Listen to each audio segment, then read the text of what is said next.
Hi friends, welcome back to our channel. ఈరోజు మా ఇంట్లో అయితే నేతి బొబ్బట్లు అయితే చేశానండి. అదే మా సైడ్ అయితే దానిని అయితే బొబ్బట్లు అనరు, ఒలిగలు అని చెప్తారు. మీ సైడ్ ఏమంటారో కామెంట్ చేయండి. సార్ నేను చేసిన బొబ్బట్లు అయితే చాలా పలుచగా సాఫ్ట్గా అయితే కుదిరాయి. మా బుడ్డది అయితే అదే పనిగా అడిగి మరీ తినేస్తుంది. చూడండి, ఒకే చుట్టూ కూర్చొని ఎంత కాన్సన్ట్రేటెడ్గా తింటుందో. ఎందుకంటే అవి అంత బాగున్నాయి కాబట్టి తింటుంది, లేదంటే పరిగెత్తేది నాకొద్దమ్మా అని చెప్పి. ఇంతకీ ఆ నేతి బొబ్బట్లు ఎలా చేశానో నా స్టైల్లో చూసేద్దాం రండి.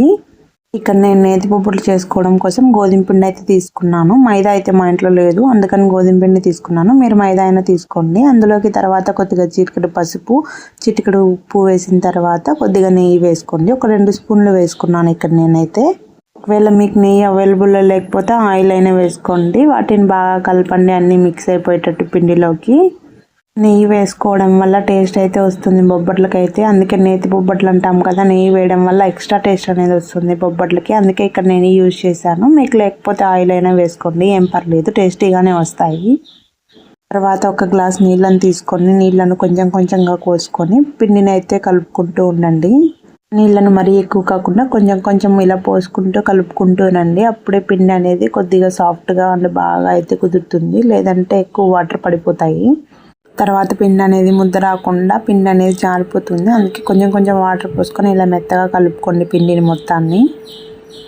చూడండి, ఇలా కలుపుకోవాలి. పిండి అనేది ఎంత సాఫ్ట్గా వస్తే బొబ్బట్లు కూడా అంత సాఫ్ట్గా ఉంటాయి బాగా తినడానికైతే.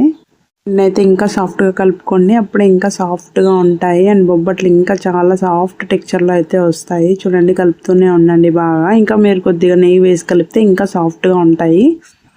ఇక్కడ నేను మొత్తం నెయ్యి యూజ్ చేశాను, అందుకే చాలా సాఫ్ట్గా అయితే అయిపోయింది పిండి. మీరు ఆయిల్ యూజ్ చేయండి, పర్లేదు, ఆయిల్ యూజ్ చేసినా కూడా సాఫ్ట్గానే ఉంటాయి.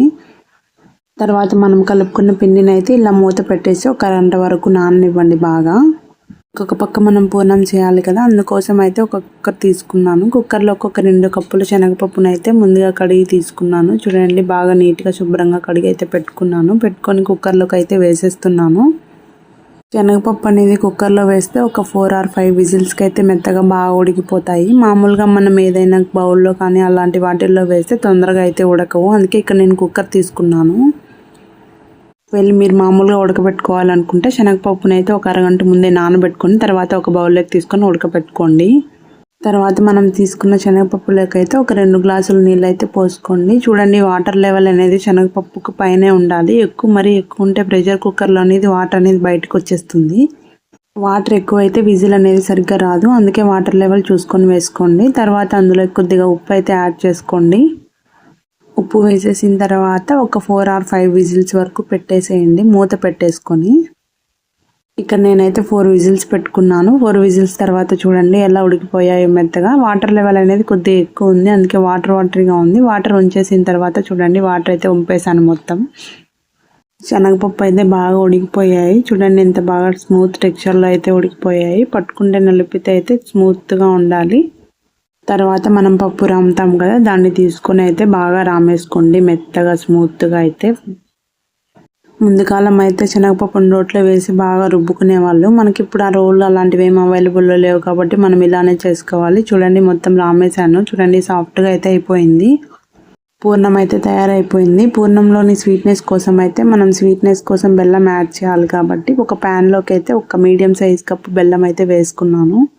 ఇక్కడ నేను ముందుగా శనగపప్పు అయితే 2 కప్స్ తీసుకున్నాను కదా, అందుకే ఒక మీడియం సైజ్ కప్పు బెల్లం అయితే వేస్తున్నాను. మీకు స్వీట్నెస్ ఎక్కువ కావాలనుకుంటే 1.5 కప్పు అయితే వేసుకునేయండి బెల్లము. తర్వాత బెల్లం అనేది కరగడానికి ఒక చిన్న గ్లాస్ నీళ్ళని అయితే వేసుకోండి. మరి ఎక్కువ అనిపిస్తే 1/2 గ్లాస్ మాత్రమే వేసుకొని బాగా కలపండి. ఇలా కలుపుతూనే ఉండండి, అప్పుడే బెల్లం అనేది బాగా కరిగిపోతుంది, లేదంటే అతుక్కుంటుంది అడుగున.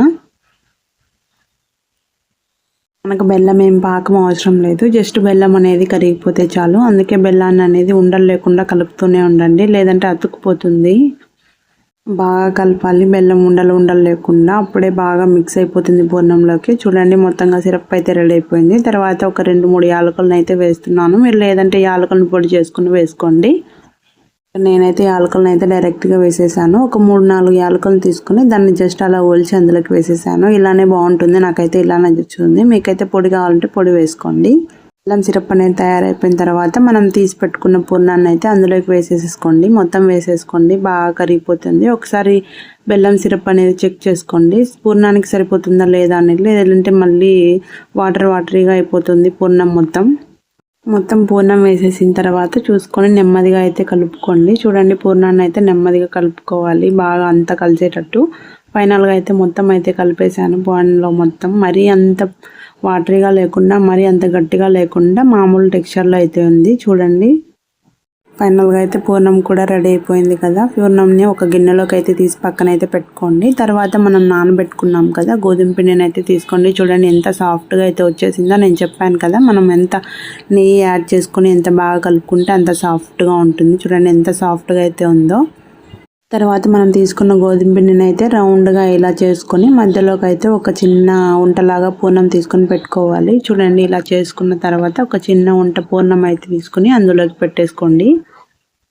మనం పెట్టుకున్న పూర్ణాన్ని అయితే దాన్ని అయితే చిన్నగా అలా కవర్ చేసుకుంటూ రావాలి. అప్పుడే బాగా పూర్ణము అండ్ పిండి అయితే బాగా మిక్స్ అయిపోతాయి. చూడండి, ఇలా నేను చెప్పిన విధంగా అయితే కవర్ చేసుకోండి. పూర్ణం అనేది బాగా లోపలికి అనేది వెళ్ళిపోయేలాగా, పైన అంతా గోధుమ పిండి ఉండేలాగా చూసుకోండి. లేదంటే బొబ్బట్లు అనేవి విరిగిపోయి పిండి అంతా బయటకు వచ్చేస్తుంది. పూర్ణాన్ని అయితే బాగా కవర్ చేసుకోవాలి మనం గోధుమ పిండితో. అందుకే మొత్తం ఇలా కవర్ చేసేసేయండి, బాగా ఏం కనబడకుండా. మనం ఆల్రెడీ గోధుమ పిండిని అయితే ఎక్కువగా తీసుకున్నాం కాబట్టి ఏం విరిగిపోవు. మొత్తం మీరు ఎన్ని బొబ్బట్లు చేయాలనుకుంటున్నారో అన్నిటినీ ఇలా చేసుకొని ముందుగానే పక్కన పెట్టేసుకోండి. లేదంటే అప్పటికప్పుడు చేసుకోవాలనుకుంటే ఒక పక్క పెనం పెట్టింటాం కదా, తొందరగా ఉంటుంది.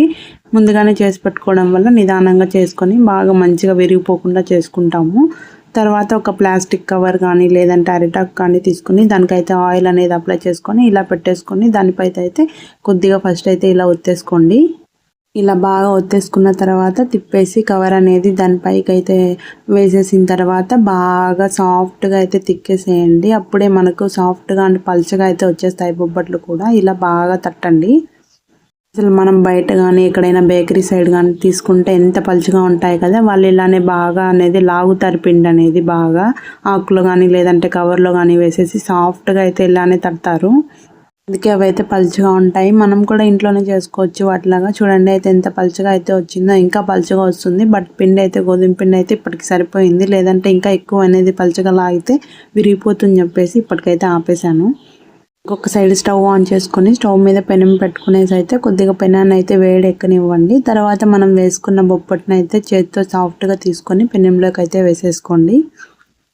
అనేది కొద్దిగా వేడి అవ్వాలి, అప్పుడే బాగుంటుంది. లేదంటే అతుక్కుపోతుంది. కొద్దిగా హీట్ అయిన తర్వాత మనం తీసుకున్న బొబ్బట్ని అయితే అందులోకి వేసేసుకోండి.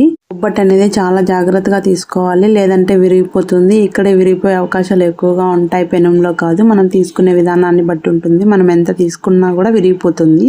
మనం ఎంత సాఫ్ట్గా అయితే బొబ్బట్ చేస్తామో అంత తొందరగా కూడా విరిగిపోతుంది. కాబట్టి చాలా జాగ్రత్త తీసుకొని దాన్ని అయితే పెనంలో వేసేసుకోండి. పెనం బాగా వేడెక్కిన తర్వాత వేసుకోండి. చూడండి, నేను ఎంత సాఫ్ట్గా బొబ్బట్ అనేది తీసుకున్నా కూడా షుగర్ అయితే విరిగిపోయింది.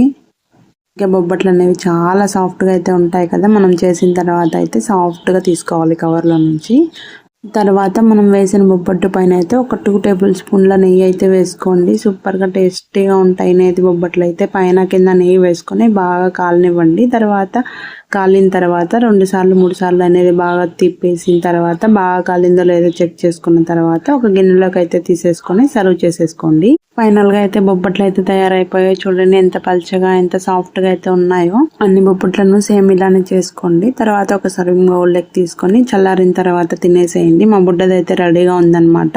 నేను చేసిన వెంటనే తినడం అయితే స్టార్ట్ చేసేసింది.